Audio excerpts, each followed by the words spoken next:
What is going on, everybody? Welcome to the stream. I'm just going to check some things, make sure we're good. Got to make sure. Check. All right, cool. Make sure we got audio. I'm getting things set up now, so if you can't hear or something's off, let me know. I know last time I did a stream, there were some audio issues. People were telling me that was a little too low. So I'm going to make sure that I speak up and I'm talking into the mic.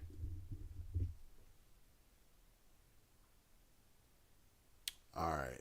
So today we are talking about, we have some, I made a post on my YouTube page a few days ago asking for people to give me any questions. Like basically, if you have any questions, let me know.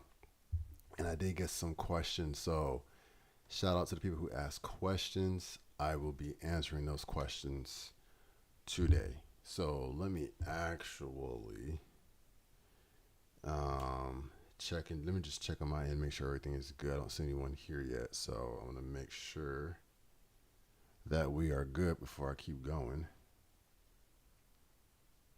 Bear with me for one moment, but thank you to anyone who is tuning in now. I guess it doesn't seem like anyone's on yet. Okay, cool. I can hear it. So it looks like we're good there. Got that for chat. But yeah, this is a question and answer session. So I'm gonna hit these questions first that were sent in, and then I will, if any other questions pop up while we're streaming, I can get to those as well. All right, cool. But yeah, if you are tuning in, let me know where you're watching from. You can drop it in the chat if you have any questions. Like I said before, feel free to ask away. I will do my best to answer those questions. And if I cannot answer those questions, I will tell you that I can answer those questions. All right, let's see. Let's go ahead and get into this. Let me make sure that we're good here.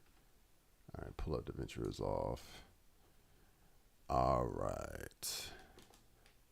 I have multiple, on my stream deck, I have multiple things set up. So I always am double checking to make sure I'm hitting the right one, because I have a different live stream set up for when me and my brother are streaming on our channel. Okay, I see we got, comment from my wife. She says here, she's watching here from in the house. All right. So I'm going to be working in a project file that is from a project that I shot, and well, I directed. I didn't shoot it because I also act. As you can see, I'm in this, or maybe didn't recognize me, but this is me. I acted in this project that I also directed in. That I also directed. So I decided to work in here, and then we can do some things. So one of the questions that we had to do. One of them is super simple, and it's how to relink video and audio that you unlinked. So there's a couple of different ways to go about that. Now, when the question was asked, I don't know what the nature of the project was, so I don't know the exact reason or how the footage got unlinked, and this is what I assume they mean when they say unlinked. But basically, if you look here in Davinci Resolve, and I'll kind of try to zoom in some, you have these little oh, shout out from, I'll say my dad is in the chat. Shout out to him. So to relink footage in Davinci Resolve that has got unlinked from each other, there's a couple of ways to do it. You see this little chain lock symbol that's on, that's indicating that this video and this audio are basically the same, that they are linked together, at least anyway. And most times when you pull stuff into Davinci Resolve, it will come in linked. But if it's something that should be linked and it's not coming in together, like if you start moving it around, they don't highlight together. And that's all I mean by linked, that when I move these around, they stick together. If that's not the case, the first thing you should check to see is if your overall project within the sequence itself or the timeline itself, if you come here underneath the player viewer here, there's the same chain symbol there, and this is how it says linked selection. So if you do that, if you click it, unlink it, now things that even if they have this chain on them that they are supposed to be linked, they won't move together anymore. Now they're separated. So the easy way to fix that, if this happens, the first thing you should do is check to see if your linked selection button is highlighted. If it's not, then that's why things aren't linked anymore. So if you click on that, things that are supposed to be linked now link up. But let me show you if you have to, and what I mean by that. So all right, I'm going to click on this and just show you what I'm saying. If you hit F, well, I don't need to do it like that. It's like right click. I need to see what this is. Some of my keyboard shortcuts are different. Let's see, find in media pool. That is, what's that? Shift F. Or that's Alt F. Okay, yeah. So if you click on it and hit Alt F, it will reveal to you in the it will show you that this clip where it is in your media pool. So let's just say media pool's here. If I click on this clip that's here and I hit Alt F, it'll take you to the folder that's at. When I pull this in, it comes in linked. So you can see that's supposed to be linked. That was the audio that came off the camera with that video. They were recorded together. If that's unlinked and I pull it in, even though things are supposed to be linked and the chain is there, they aren't linked. So that's the basis for what I'm about to show you. That's how that's supposed to work. I have separate pieces of audio here though that were recorded that also go with these, but they were recorded separately. So I'm going to try to move these together. Now you can see so let's say this is the audio that was recorded on a different recorder. You had a sound person, whatever the case may be. This audio technically is the same as this, but it doesn't go with it, if that makes sense. It's not, and I'm just going to link these, auto align the clips based on waveform, and then hit sync. All right, now they're synced. So these technically are the same audio, but they're not actually the same audio. They came from two different sources. So Davinci Resolve doesn't recognize them as the same. That's why you don't see any type of link icon here. You know what I mean? It's not like an automatic thing just because they are technically from the same day of recording. The program doesn't just know to put those things together. So even though they are the same, if I start moving it, oh, let me relink this first. And I start moving it, it's not going to grab those. So if I want that to be linked, two things that aren't naturally linked, if I want them to be linked, I can do that. All I gotta do is highlight this, like select them, and then there's a keyboard shortcut from it, but I'm just gonna show you here. Link clips all the way at the bottom after I right clicked. And you see that's Alt Command L. Now the chain pops up on this green audio layer. And now you can see that it's, now watch this. Now you see how they're moving together. It wasn't doing that before. So you can basically make things that aren't supposed to naturally be linked, you can make them linked if you want them to be. So that's how that works. So those are the ways to link, unlink. And if you don't want that to be the case no more, I said that word. If you don't want that to be the case anymore, you know, you can do that. But let's say that still doesn't fix the problem. Like you want everything that's supposed to be linked, but you don't want this additional audio to be linked to it. You can change that by just coming in and hitting that, and it unlinks it. Now these are unlinked, so you got to put those back together, and then you know you're good now. So anyways, that's the whole process of linking, unlinking, the different things you need to check for. So I wanted to show you all of that so you can understand how it works, so you can see how you can manipulate it. And I can show you like, oh, okay, so maybe I want certain things linked, but not everything linked, or I just want to unlink everything. You don't have to go through the process of doing all the highlighting and link clips and all that.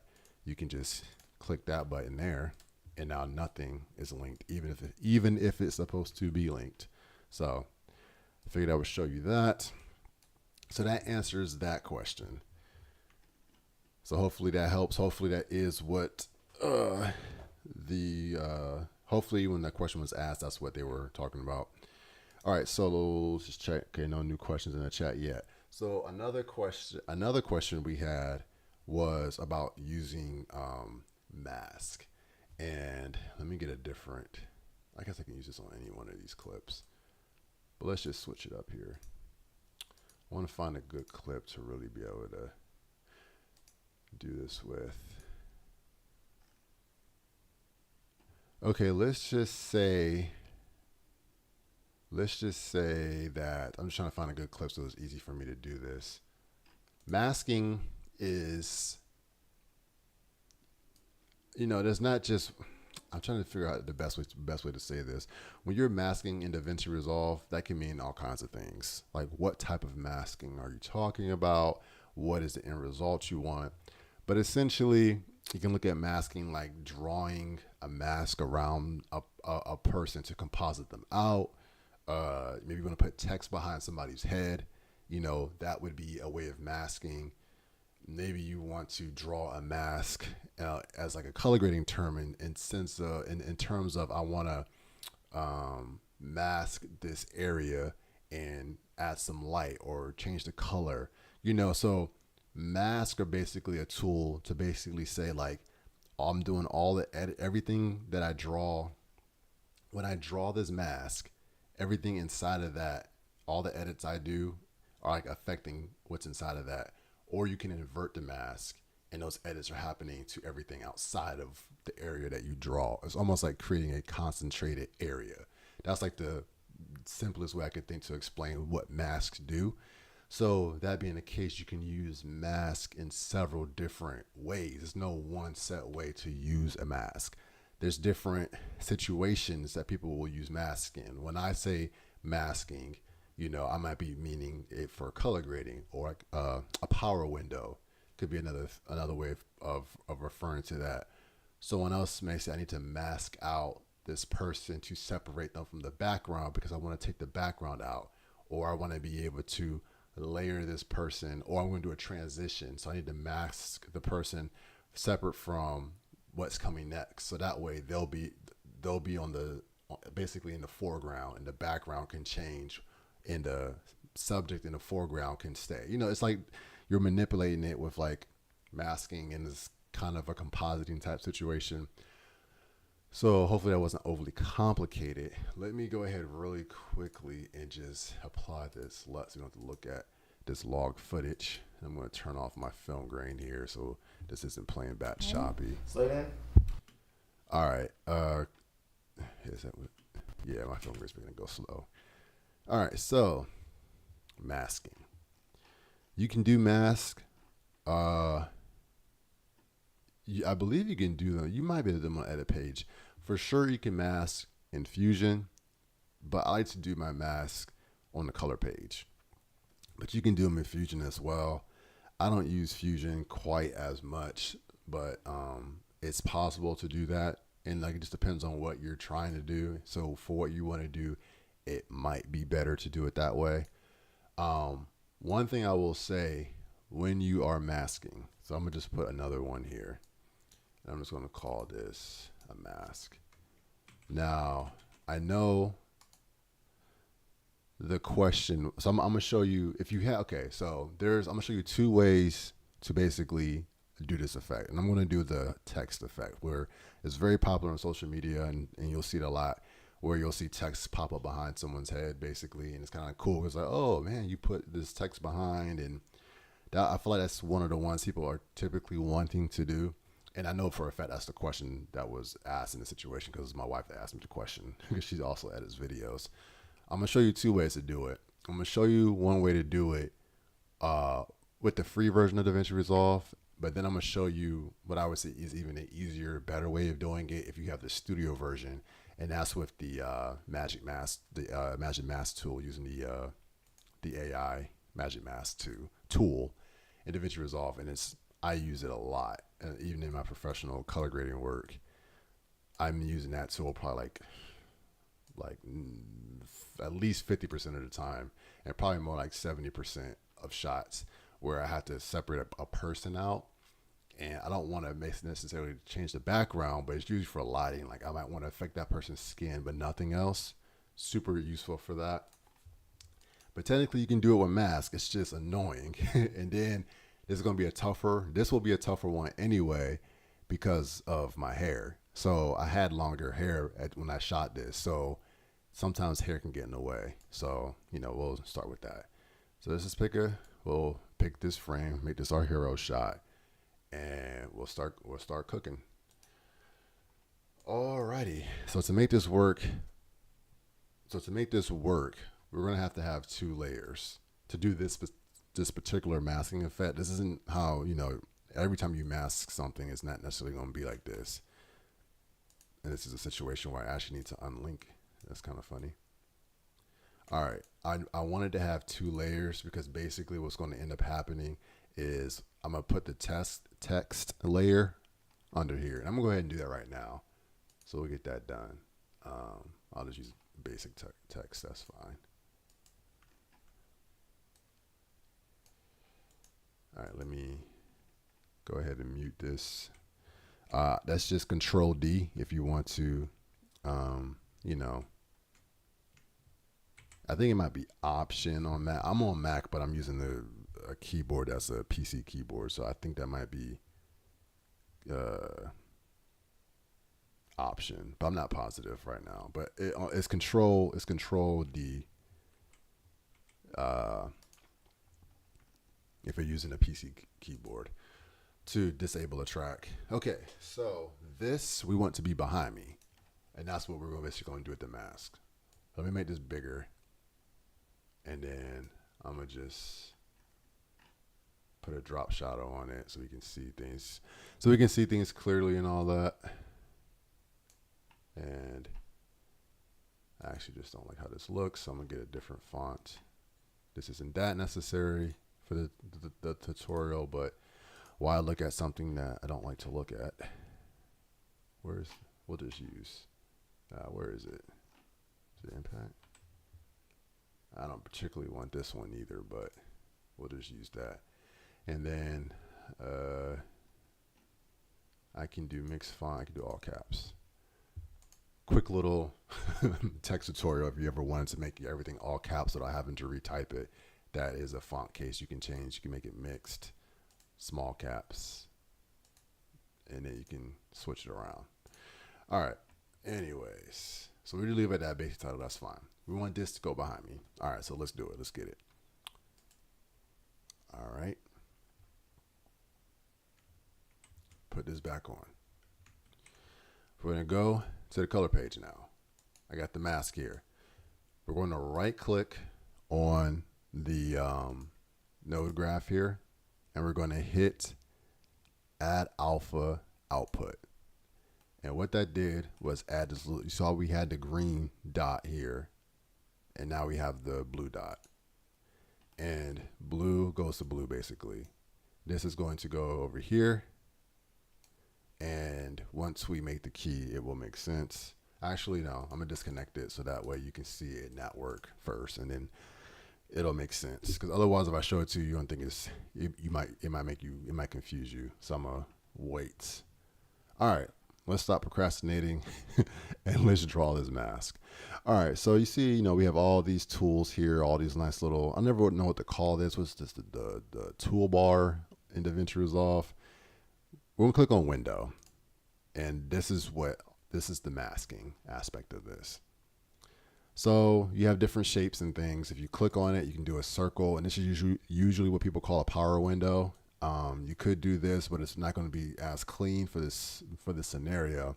So what I'm going to do is not use that one. I'm going to delete that. I can't delete that.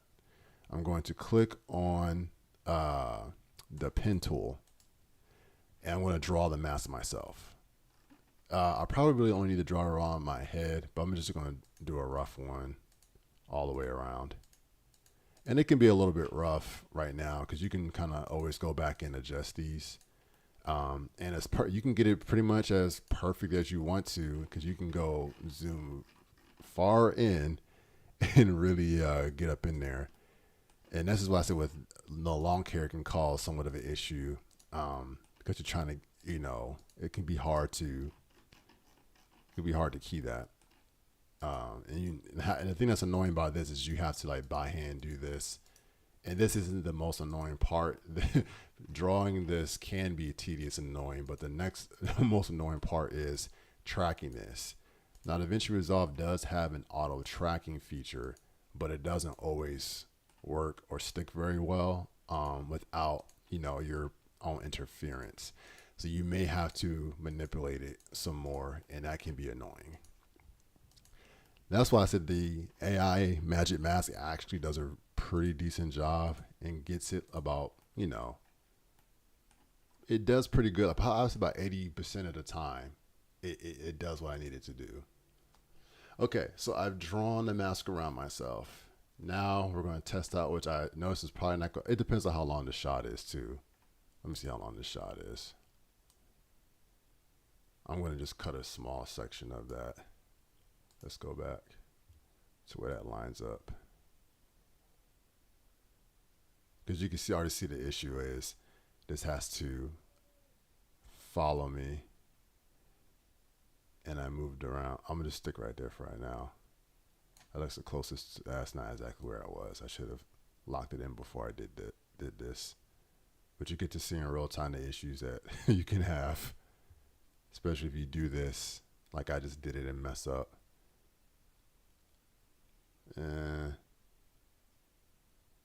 We'll just do, oh my goodness. All right. Well, another thing you can do, I'm gonna just show you real quick, is if you want to resize everything quickly, and that grab each individual one. If you hold down Shift and then draw a box around all of your points, it'll select everything, and then you can expand it out and make it like bigger and readjust it. Readjust the mask in bigger sections, which is huge because when you're masking, my gosh, there can be some serious painful moments. I've been through it, man. Let me just tell you that. Especially when you're color grading, you wouldn't imagine how much. Because I almost feel like this is more of a VFX thing, but you don't realize how much you kind of walk the line as of doing VFX work, even if you're a colorist. but you can already see, and that's why I'm just going to go ahead and just do it. So I want you to get the full fill. I don't want to oversimplify this and undersell and like, oh yeah, just do this. It's so easy. It can be tedious. It's not impossible. It's just a process. And a lot of times, if you watch masking tutorials, they speed it up because this process takes so long. And I think sometimes it's good to see how long stuff actually takes. And if you're ever wondering why people always using AI, this is why. We as human beings do not like to do more work than we have to. So if we can create stuff that can do so to take stuff off our plate, we will. So, you gotta be careful with AI.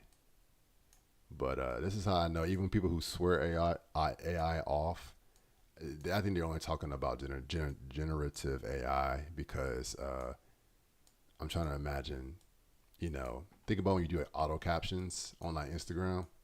Come on now, that's technically AI. Ain't nobody about to sit here. Now, if someone is like for real about their beliefs and not using AI and they seriously don't use anything, then, hey, props to you because you're, sticking to your guns. But you got to think about if you like do, photography or anything like that. I mean, can you use auto focus? Can you use anything auto? I'm just saying, like, if you use anything auto, technically, I'm just saying, that's the thing you're doing it for you. Let's see, got a comment. I've used the AI one and it does really well. I just always forget how to use it. Okay, cool. So the AI way of doing it is the second half of this tutorial is going to be the same exact way, basically. All right, so I got it there. I'm not going to move this time. It shouldn't have. Okay, cool. I was about to get upset if it jumped. I'm going to cut it here because I don't want it trying to track the entire thing. All right, and I can move forward because I know that I can always get back to where I started.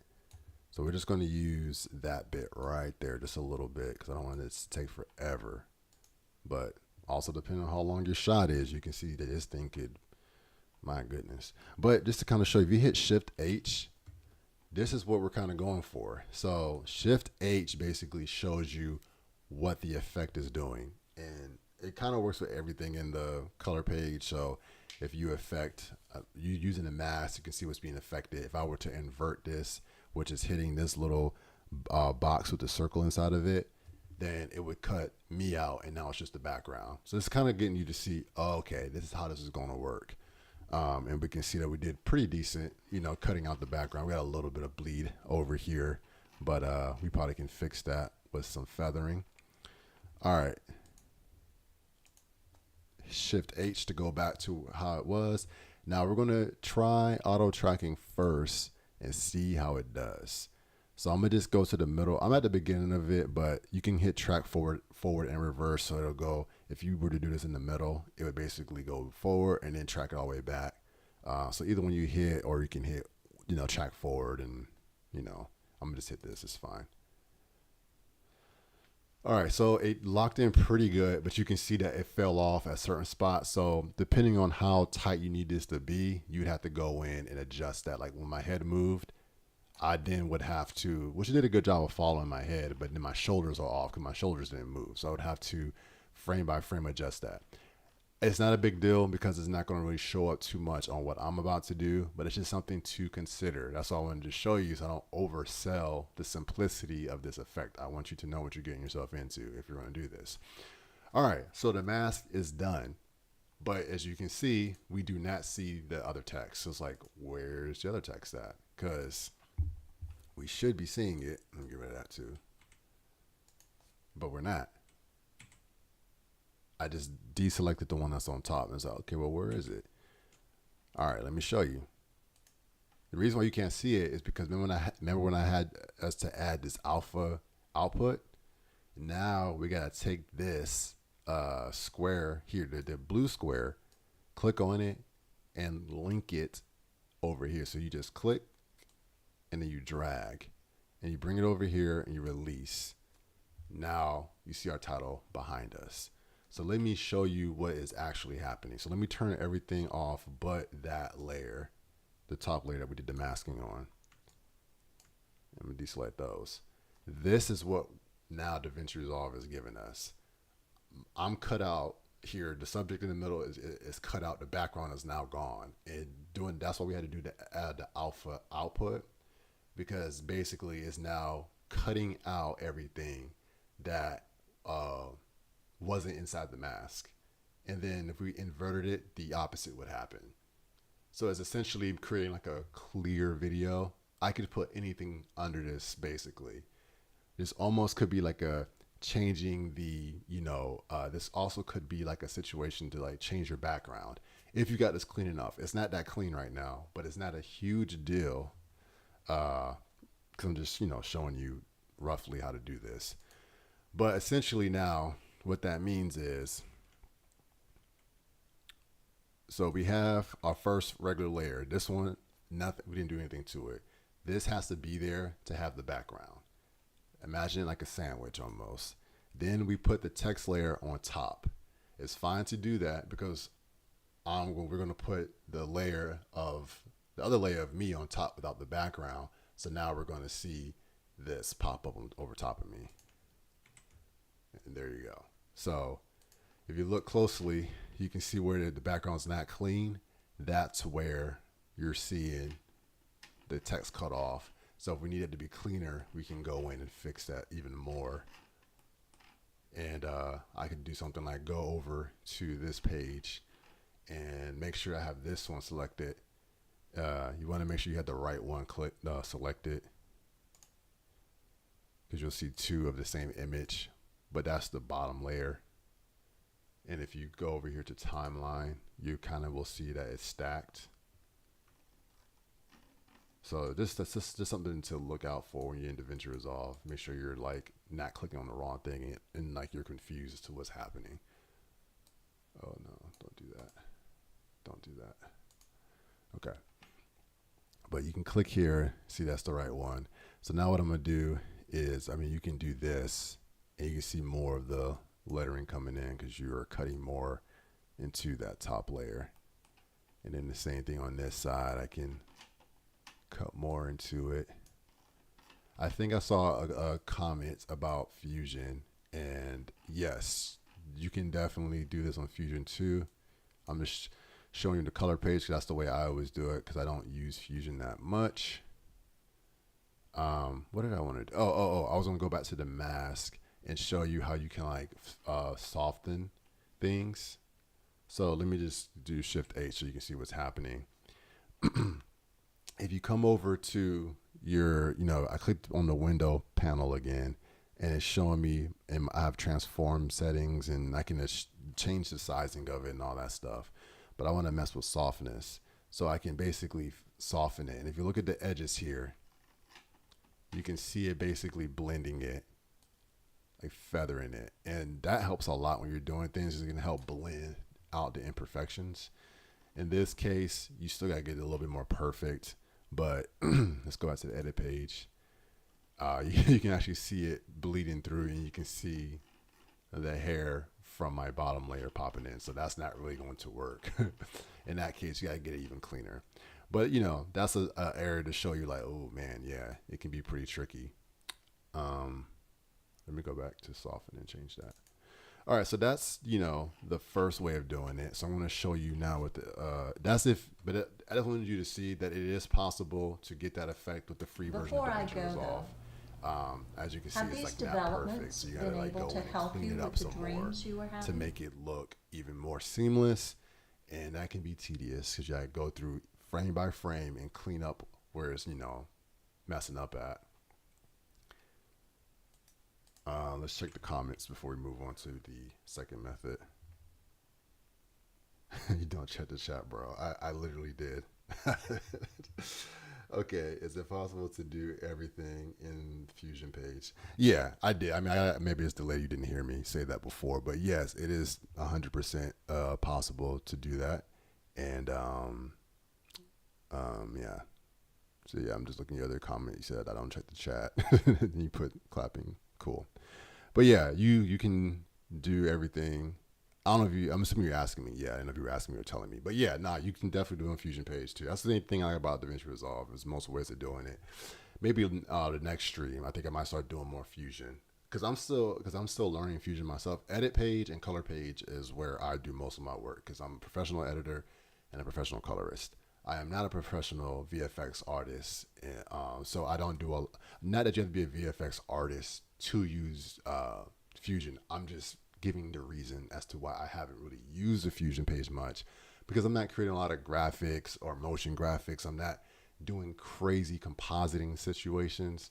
I do very light green screen work. I do very light removals and fixes.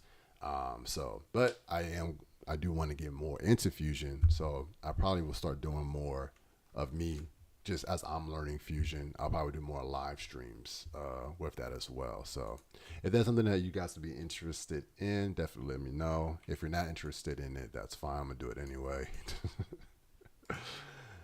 Okay. All right. So we did it that way. Let me duplicate all this. All this is basically going to be the same situation. That's the copy. This is the new one. I mean, actually, I can just delete this. I don't need to keep that. I don't want to confuse the situation. We're going to go and reset this. So now that is gone. So we have the bottom layer down there again. And so let's see, so how often are these streams? I do these streams typically, yeah, I see my wife answer it. Typically once a week. Not typically, I stream once a week. I don't know why I said typically. I stream once a week. So yeah, if you subscribe, oh, I was like, if you turn on the notifications, you'll see it's usually on Saturdays. But I had a big project I was trying to finish up yesterday. So I didn't get around to streaming, but typically Saturday evenings is when I'm doing it. But like you said, if you turn on notifications, you can see when I'm streaming.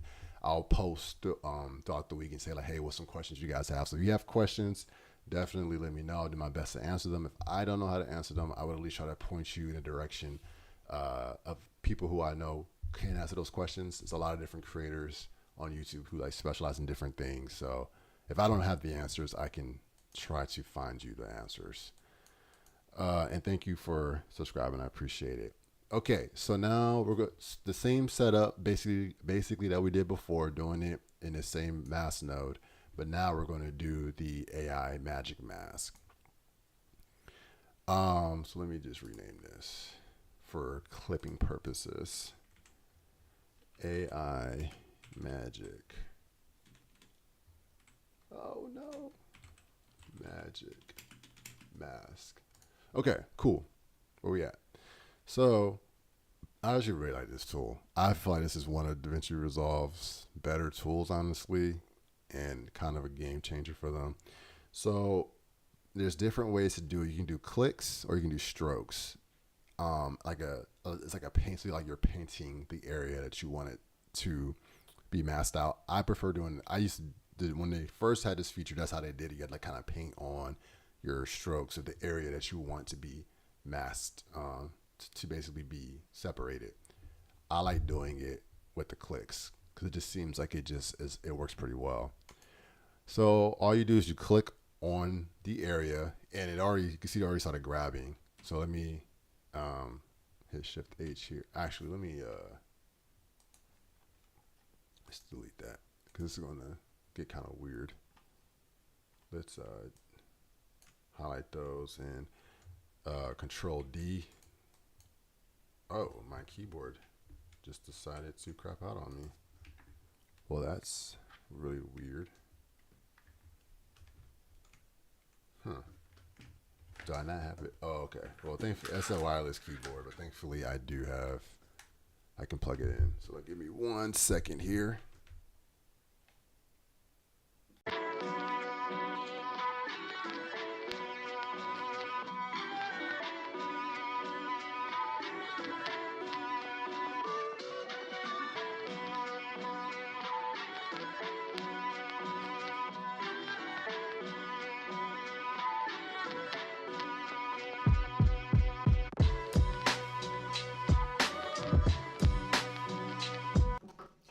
All right, so we are back, and I got my keyboard plugged in. I realized I have a wireless keyboard, but it can also be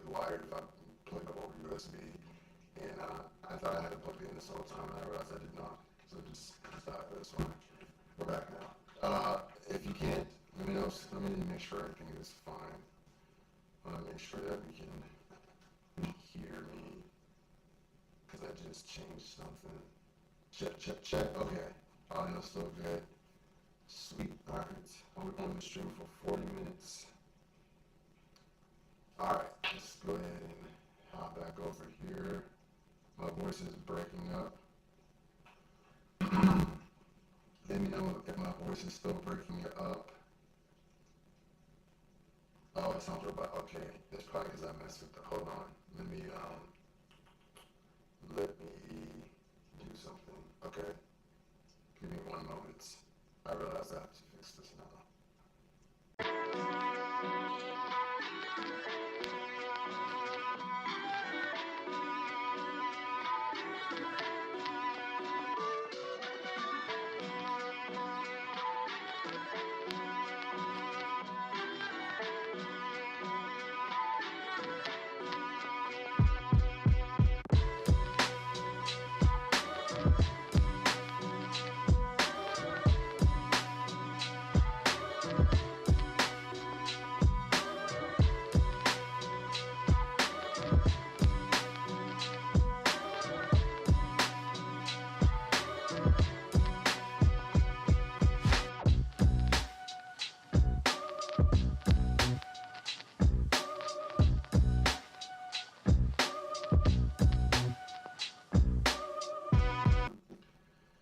Okay, check, check, check. Let me know if I still sound robotic. I messed with I shouldn't have. I was plugging my keyboard into my USB port. Alright, let me try clicking this on and off.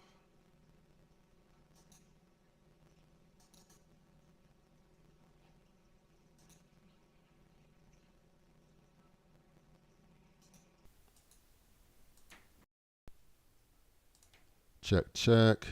Okay, let me know how it is sounding now. I just basically clicked off of it and clicked back on. Hopefully it doesn't sound, that is crazy. It still sounds weird. I do not know why it's doing that. That's very odd. Okay. It looks like someone just said that we're back. Okay. I had to do a reselect, deselect situation in OBS. Sometimes that gets annoying. All right. Thank you for bearing with me, guys. Appreciate your help. We are good to go. Just got the thumbs up.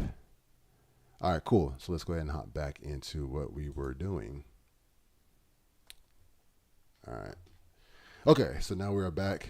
So this is how we're going to do. Oh, I was trying to turn this off so I wouldn't get confused. That's what it was.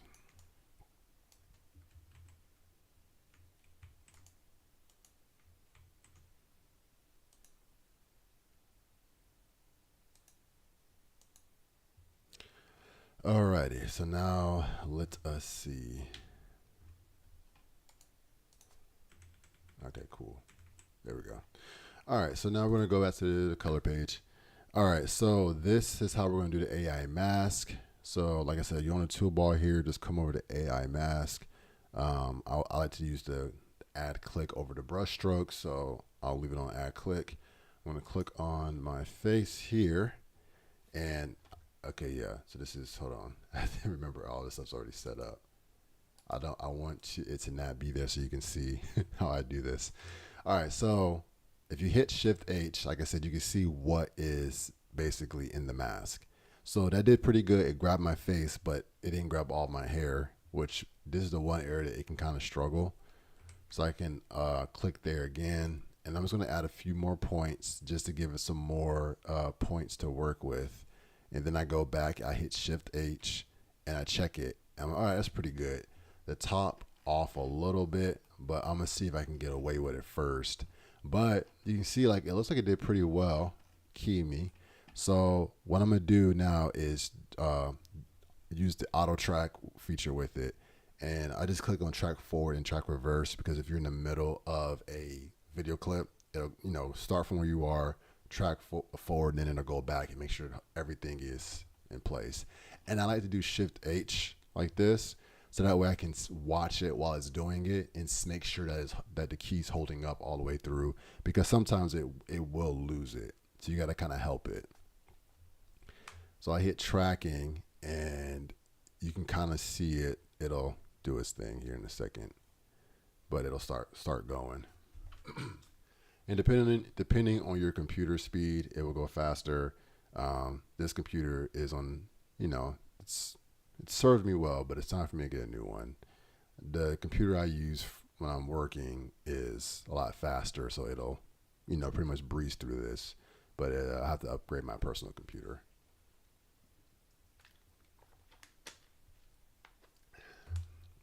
So like I said, it'll, the speed will vary.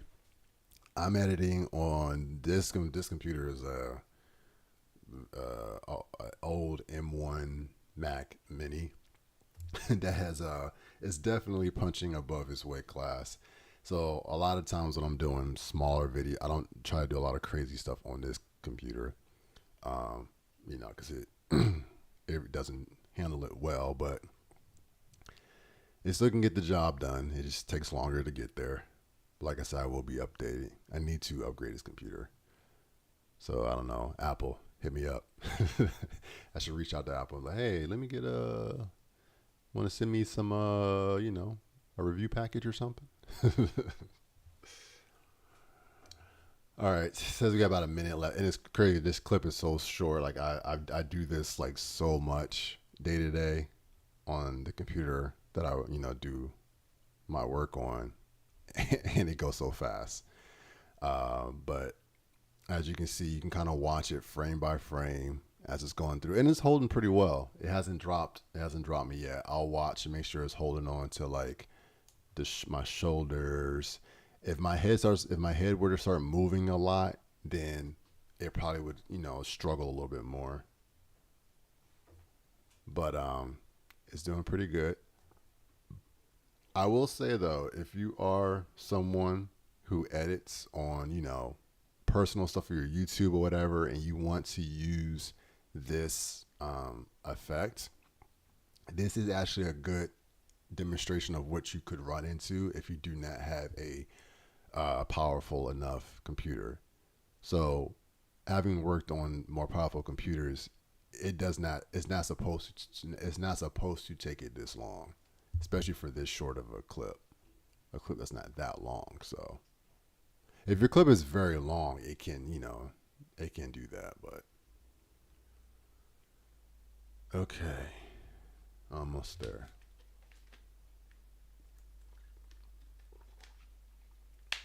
But yeah, I know that the question about the masking was how to make sure that the text that you want behind.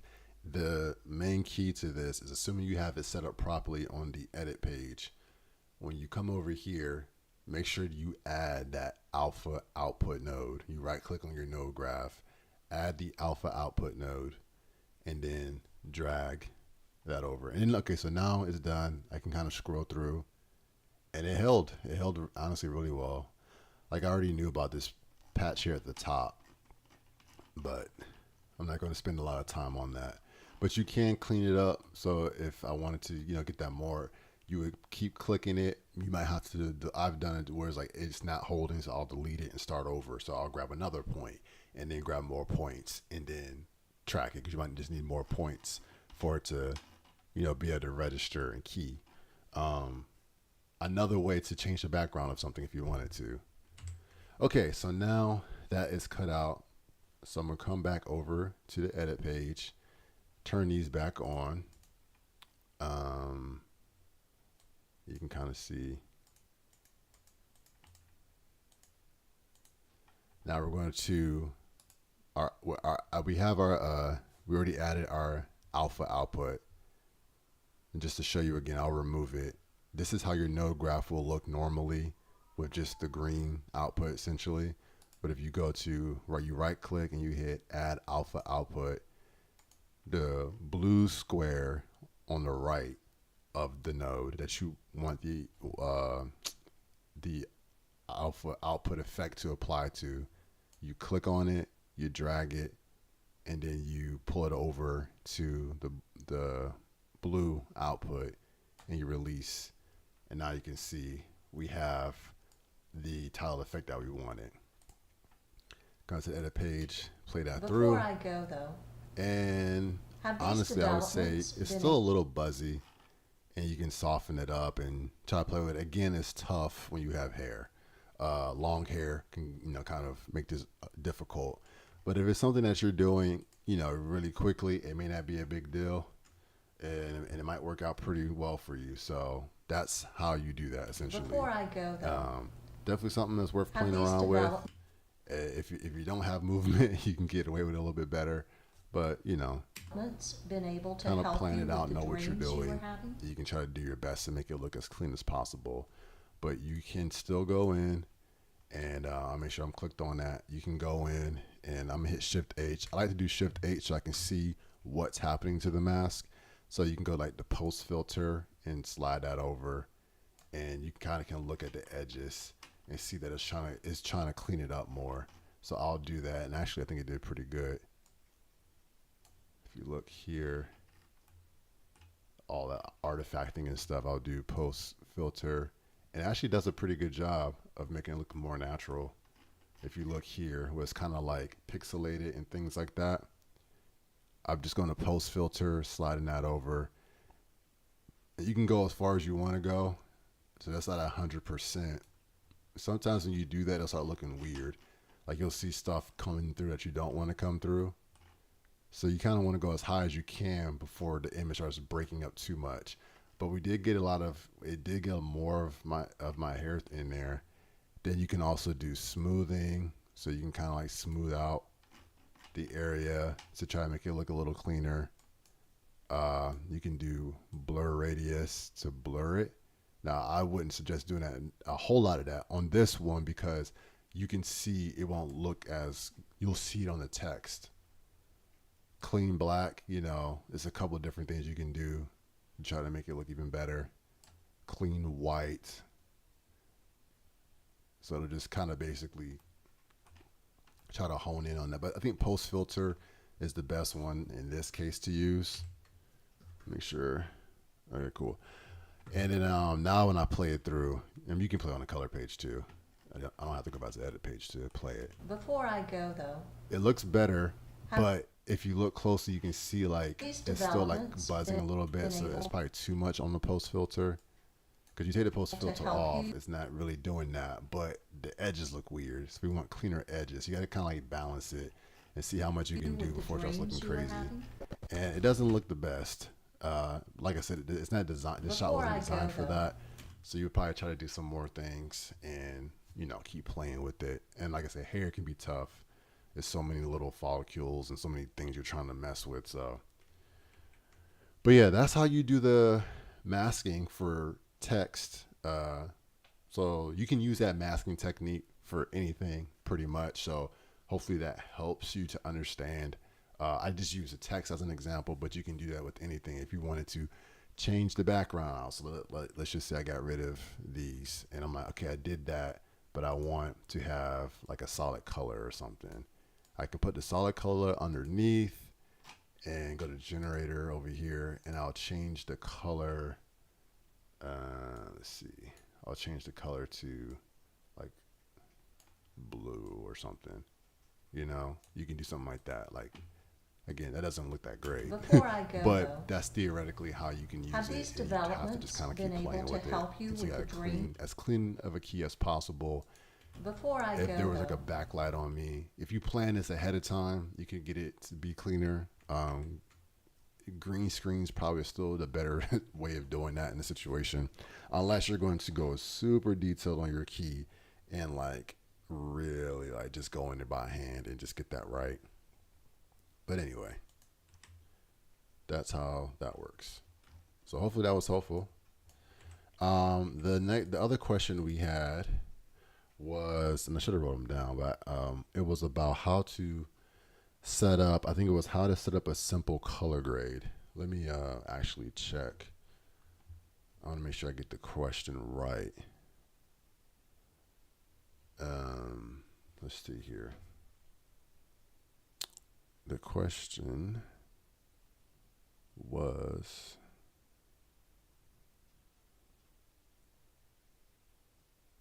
check my post here.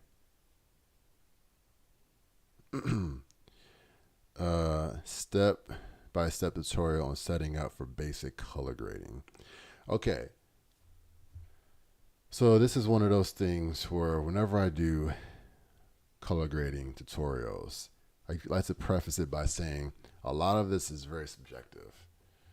So let's go ahead and hop in. Color grading is one of those ones where it's like, no, I feel like it's like almost a mystery in some degrees, and some people make it super spooky and super hard, and sometimes it can be very hard, very difficult to color grade. It's not necessarily an easy thing to do. It can be very technical, so you can be as technical as you want to be with color grading, or non-technical, whatever the case may be, you know. Let's grab another shot here. Another shot from the phone. I'm going to use this one because we got a lot of different things going on in this shot. So it'd be kind of cool to work with. Okay. So, setting up a simple color grade. I'm going to grab, this shot. Start it from here. Delete that. And we're going to make this our hero shot. So all of our color, is like you like to pick a frame where you can see everything really well and then kind of work on that one. So I don't like to color grade like in the middle of motion because you can't really, it's hard to tell what's happening. Like I wouldn't start color grading on this shot because I barely can see her face. I can't really see what's going on. I can't see her eyes. So I want to be able to see what's happening. So she like parked and land. It has a good look right there. So I can work with that. All right, so I'm going over to the color page, and let me see. How did I do this timeline? I want to make sure I didn't. Did I do? I haven't been in this timeline for a minute, so I'm trying to, before I start doing stuff. I didn't add to a group, did I? Did I create any groups? I don't think I did.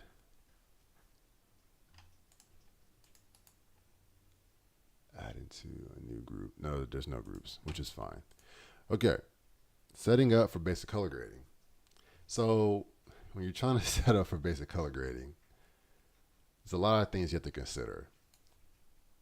What's like your goal? What's the final product supposed to be? What's supposed to look like? Where is this going to be displayed at? How are people going to be watching this? Is this only going to be on the internet? Is this going to be in theaters? A lot of things like that to consider. What color space were these cameras shot in? Like, is it log? But what type of log? What's the camera manufacturer? Was it shot on Sony? So that means we're in S log. Now was it S log 2 or was it S log 3? Was it shot on Fuji, which this was? Is it F log 1 or is it F log 2? All these things matter. Some people will just start color grading and just start doing stuff and say, oh, this is super flat. Let me add some contrast and let me add some, color. Let me boost the color a little bit. And you pull that down and let me do it. You might say, oh, that actually looks kind of cool. We got a nice little image coming here. We did something. You don't want to do it that way because the camera is reading information. You want to put the camera back into its normal starting place first. If it's shot log, if you didn't shoot in log, you don't have to worry about this part. If it's just Rec 709, then you're cool. But we have to give the camera its metadata information. So we're starting from a good place because right now I'm just guessing and hoping this looks good. To my eye, it looks cool. It looks fine. But now I'm trying to, it's like building on a bad foundation. You don't want to build on a bad foundation. You want to start where the camera's supposed to be because now you can get true, accurate colors and really know what you're looking at. Because if you start running into issues down the line and you try to problem solve, it's going to be hard to do that when you didn't start the project correctly. So knowing that this was shot in F-Log, I can do a proper conversion and get the base right, and then I can build from there. So there's a lot of different ways to do that. I did in my last stream, I think it was my last stream, I did a S-Log3 to Rec 709 conversion. So I showed you 3 different ways to do that by doing it with a LUT, by doing it with color space transforms, putting it into ACEs, all the different ways. So there's a lot of different ways to do this, but this is supposed to be for beginners. So let's just assume you're super beginner level and you're not trying to do anything super crazy. I'm just going to work with a LUT because that's probably going to be fine for what you're doing. And I'm going to show it to you. If I start messing with colors, I'm going to set it up how I like to have it because it's going to be hard for me to color grade. Because the other thing that's weird or just different about Davinci Resolve, all the tools will respond to you differently based on how I set this up. And I'm very used to color grading in ACEs, working color space. So, and I've noticed it because I was trying to do something with the shot on another project, and I didn't put it into any specific color space. I just let Davinci Resolve just be kind of at its default. And I could tell that it wasn't affecting the shots the way I'm used to it affecting them with that camera. And I was like, oh yeah, it is important to set up your working color space. But anyways, we're going to start off by figuring out what the camera is. So I know I shoot on the Fujifilm X-C3. That's what this was shot on. So Davinci Resolve sometimes has LUTs built in. So that's why I clicked on LUTs here at the top left. And then you'll see they'll have this LUTs folder here. And Davinci Resolve has a bunch of camera manufacturers and things like that in here already. They have Sony, they have Red, Panasonic, but you can also add your own in here too. So I have a folder called My LUTs, and these are LUTs that I've personally made. But I also went to the Fujifilm's website and downloaded the different LUTs to take your camera from F-Log1 to Rec 709. Rec 709 is the display color space that we want to be in. That's typical. That's what most things are viewed in, is that color space. But we're going to take it from F-Log color space into Rec 709. And basically we're going to use this LUT to get it looking how we want it, to get it looking like how the camera saw. So you go in and then you just know, like, so with Fujifilm, they have different picture profiles, so you can kind of decide which one you want to use. They have this one is just a general. I'm not sure which one. I think this one keeps an F-Log. I think this one is a wide dynamic range one. So you can right click and hit apply LUT to current node, and then bam. So you see how that looks. That, in my opinion, looks way better than what I did previously. When I was just kind of messing with it and trying to get it to look normal, that was just it out the gate. Let me reset the node, and I could also use Eterna, which I really like Eterna a lot. And then this one, I think, reset node. Yeah, just puts it back in log. Let's see. I probably shot it in this one. But anyways, we'll leave it there. So, you know, this is part creative and part technical. So the creative part now, so we set it up, so we're good. So all right, cool. So you could leave it there. You don't have to do anything. If you like the way it looked in camera, you're good. If you're not going to do anything, there's probably no point in shooting log. But let's just assume you're the editor and you have to do like some basic color correction on it, and you weren't planning on doing crazy stuff.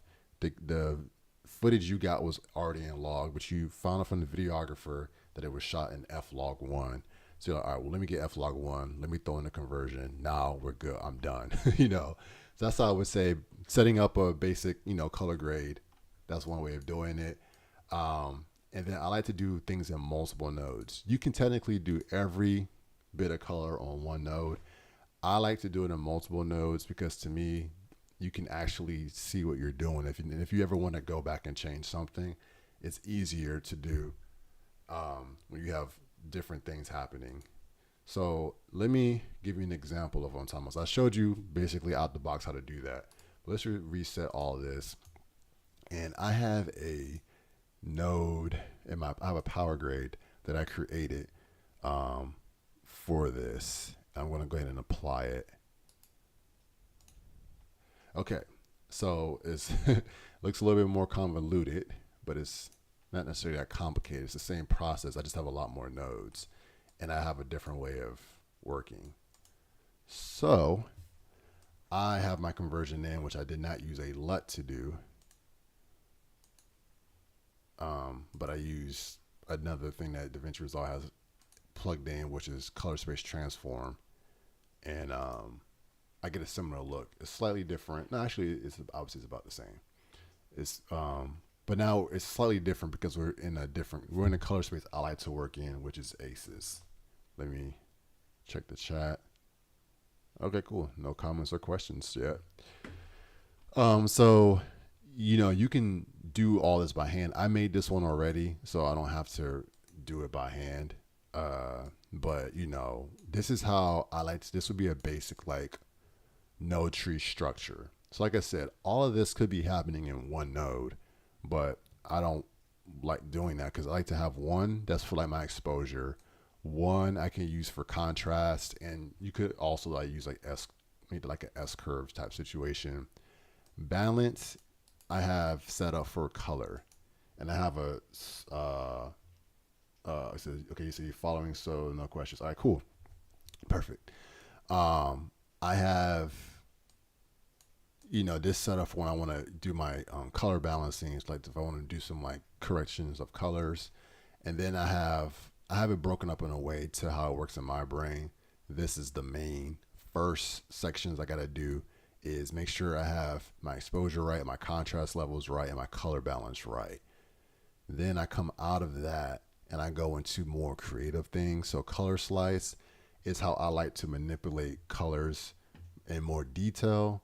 So I really love using the color slice tool. And if you come over here to this toolbar and click on color slice, you can see the different channels. And it's kind of like using, I guess, like HSL sliders, hue, saturation, and luminance.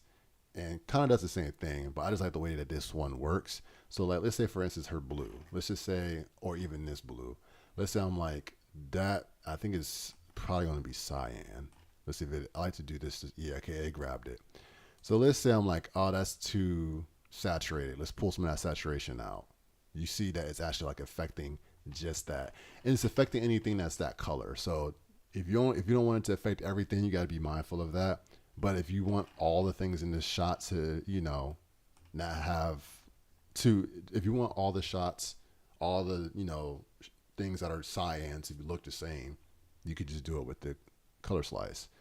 And I think I said, well, maybe I want it to be more saturated, then I love the color density. I really like because this one's density and this one's saturation. So this one on the left is density. I like density because it kind of like darkens things, but also like I like to look at it as like almost muting, kind of like muting, but it's like, you're just affecting color density. So it makes it a little bit darker, a little bit more, it's not as punchy. And I like to do that. That's something I do a lot. Because if you pull color density out, things get a lot brighter. And if it's like a super bright color, it could look more neonish. But this is a simple way to kind of like tone it down some. If you don't want it. And sometimes that tends to be like, if you look at movies, a lot of times colors won't be crazy out there. Then maybe I want to affect her skin tone. And everyone's skin tone is different, so this one isn't the most perfect way to do this. But it is affecting her skin tone, so you can like add more saturation, pull some out, and it's only affecting her and nothing else because it's only hitting the skin tone colors. Then I'd like to double click on it and it resets it. Or maybe I want to darken her up a little bit. You can do that, or brighten her, make her pop more. Whatever the case may be. And if she has too much red in her skin or something, I can pull that out. If I want it to be more poppy, maybe you want to cheat, but let's make it sound like she has lipstick on or something. I don't know. I wouldn't do it that way. But I mean, it could work like that. It kind of makes it look like that, actually. But you got to be careful because you see here in her finger, there's a little bit of red. So when I upped that up, it affected that too. So just got to be mindful of it and careful with it. I created this Pro Mist, air quotes, Pro Mist filter. And I say air quotes because Pro Mist is something that goes on a camera. but you can kind of create an effect like it. And I got this one from shout out to the YouTube channel Frenchy Color. She's a colorist on YouTube, and she had a tutorial showing how she does this. But if you look at it, you kind of see like the highlights get a little bit brighter. Like it kind of blooms the highlights a little bit and softens them. And that's really just a mixture of me messing with like the S curve and bringing down the shadows and pushing it up more in the highlights to only affect those areas. And then I did like a blur. If you go over to blur, I just bumped the blur radius to make it look more like misty in a way. And then if you go to output, your key output, you can see what it's doing. And I just pulled it down so that way it wouldn't go crazy like that. I just wanted to be like a subtle effect. But I leave this here because I can always affect it if I want to. And that kind of gives it like a filmic, air quotes again. We use a lot of words very liberally when we're talking about stuff when it comes to video and filmmaking things. But yeah, so, if you wanted to have a more glowy, bloomy type feeling, which that looks cool, So this is how you would, hopefully this is answering the original question the person had about asking about how to set up a simple thing for color grading. Like I said, it's so subjective. So at this point, you just now have to decide.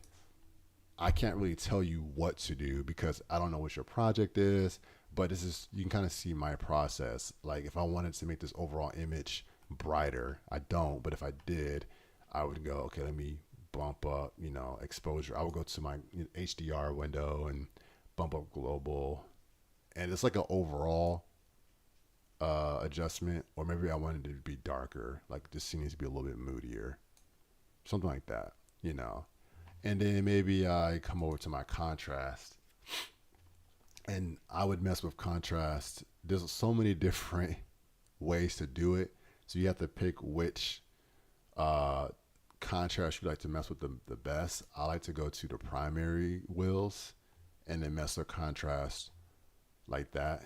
I like how it looks here when I do things. Or if I want to, I can pull contrast out. That would happen there.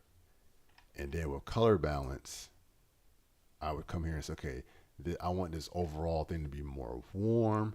So let me grab my gain wheel here. I'm gonna start moving things over and make that look more warm or something like that. And that's what I meant by color balance. It's like, affecting the color temperature and things like that. The thing about how I have this set up though, based on how I just did it, is this is getting really in the weeds. So I kind of don't want to go down this road. I feel like I'm not going to do a good job of explaining this quickly. So maybe I won't go into this.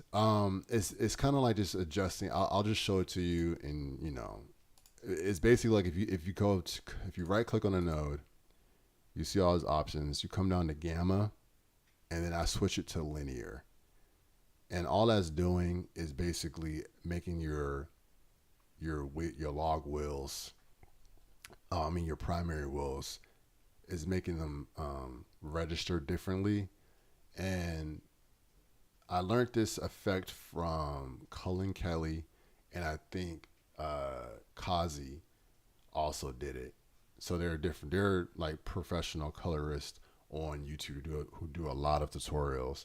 And from how I learned it from Cullen Kelly, he basically explained it as like a way to linear is more of a it's kind of like more of like if like you're shooting it like how it was on set, in a way, like you're adjusting it more so naturally than it just being a digital post-process type of thing.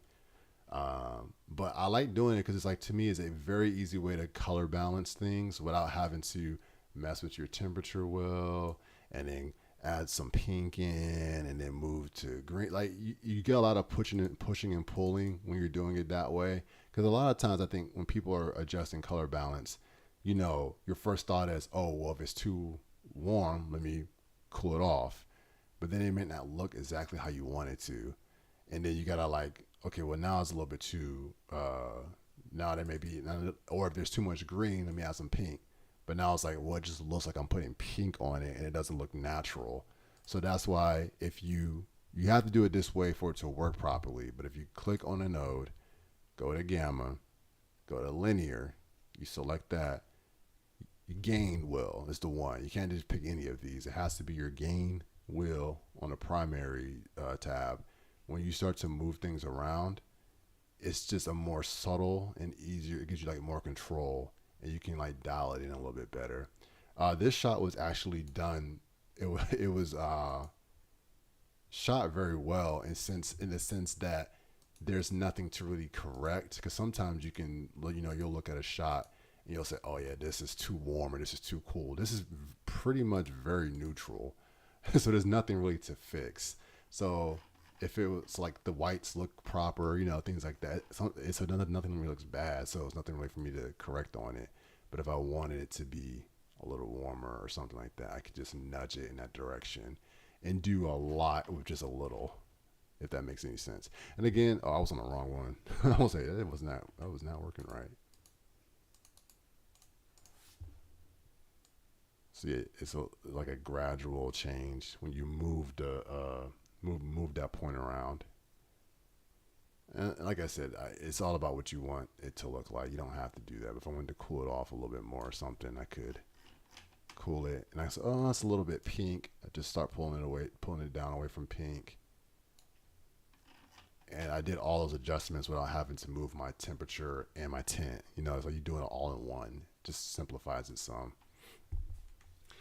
Okay, so yeah, that's the basic color grading. Are there any other questions? Those were all the ones I wanted to answer in this live stream. So let's see. Let's go ahead and check. Make sure there's nothing else. All right, cool. Yeah, we've been streaming for a little over an hour. Like I said, I do these streams weekly, usually on Saturdays. But if you have notifications turned on, you will be able to know. If you have questions like we did in this one, send them to me on YouTube. You can message me on Instagram or TikTok and get me that way. You can just comment on a video and leave a question. I probably also will just make a post at some point in the week and say, hey, doing a live stream, what are your questions? And during the live stream at some point, even if I'm talking about something different, I can also hit those questions. Just to let you guys know what things to expect coming down the pipe for this channel.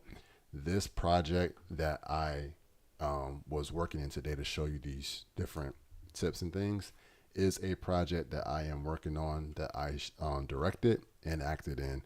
It's a pilot for a show called Humanities. And at least right now, that name might change, but that's the code name working title at the moment.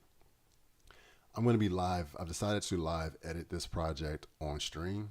So I've kind of done that before with a few projects. I did it with like a wedding, I think one of the like a couple weeks ago, but I haven't actually locked in and completed a project. So my plan is to go from start to finish completely on stream. So I did it with a project I don't mind being seen, because my stuff is not someone else's, not client work. This is my project. So I have, rights to all this footage. So if that's something you're interested in, definitely check it out, because you can see literally from beginning to end of editing a film. I am a full-time documentary filmmaker. I edit, weddings, music videos, short films, I'm a colorist as well. So if you want to see someone who works in this field do this thing from beginning to end, that's something I would definitely tell you to stay tuned and look out for. But anyways, that is going to go ahead and wrap this one up. I appreciate each and every one of you for being here. Thank you to our new subscriber as well. I appreciate you.